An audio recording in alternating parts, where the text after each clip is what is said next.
आज एमएमडीआर जो amendment bill 2026 जो लोकसभा और राज्यसभा के बाद चर्चा के बाद पारित हुआ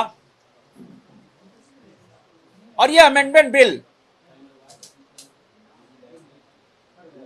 जहां राज्यों की दशा और दिशा सुधारने वाला और यह अमेंडमेंट बिल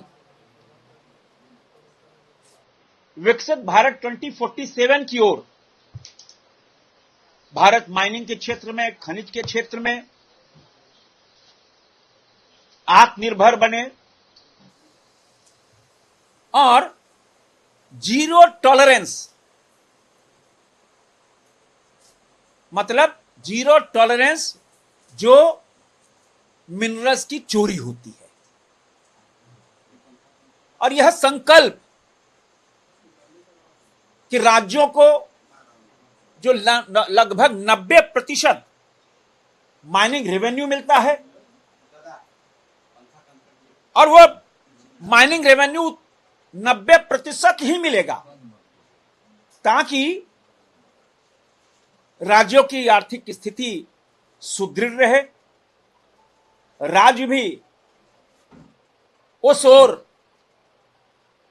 आत्मनिर्भर भारत 2047 की ओर। और तभी जैसा देश के प्रधानमंत्री आदरणीय नरेंद्र मोदी जी ने और हमारे गृह मंत्री आदरणीय अमित शाह जी का जो संकल्प था कि देश से माओवादी नक्सलवाद समाप्त करना, आज देखो देश से नक्सलवाद लगभग समाप्त, अंतिम सांस से यह संकल्प है। मोदी जी ने जो जो संकल्प लिया, एक एक संकल्प को पूरा किया। अब संकल्प है कि जो खनिजों की चोरी होती है उसको रोकना ताकि राज्यों का रेवेन्यू बढ़े, राज्यों को और आर्थिक शक्ति मिले, राज्यों को जो खनिजों के माध्यम से जो हम माइनिंग करते हैं, जितना ज्यादा माइनिंग होगी और अवैध माइनिंग रुकेगी तो स्वाभाविक है कि रेवेन्यू हमारा बढ़ेगा। इस खनन क्षेत्र में पारदर्शी, स्थिरता, प्रेडिक्टेबल टैक्स सिस्टम और कहते हैं ना राजस्व के माध्यम से राज्य को मजबूत बनाना, यही एक ध्येय था इस बिल का। अगर हम पूरे सिस्टम को देखें तो राज्यों में लगभग 14 प्रकार के सेस टैक्स लगते हैं। और एक मैं उदाहरण देना चाहूंगा कि अगर झारखंड और बंगाल और उड़ीसा का कंपैरिजन करें तो कोयला पर टन लगभग 1221 रुपए पड़ता है तीनों राज्यों को। और राज्यों में अगर हम टैक्स और सेस लगा लें तो झारखंड में जितने का कोयला उससे ज्यादा टैक्स 2459 रुपया, 1221 रुपए लागत और वो टैक्स और सेस लेते हुए 2459 रुपया पड़ता है, 2458 रुपया 78 पैसा।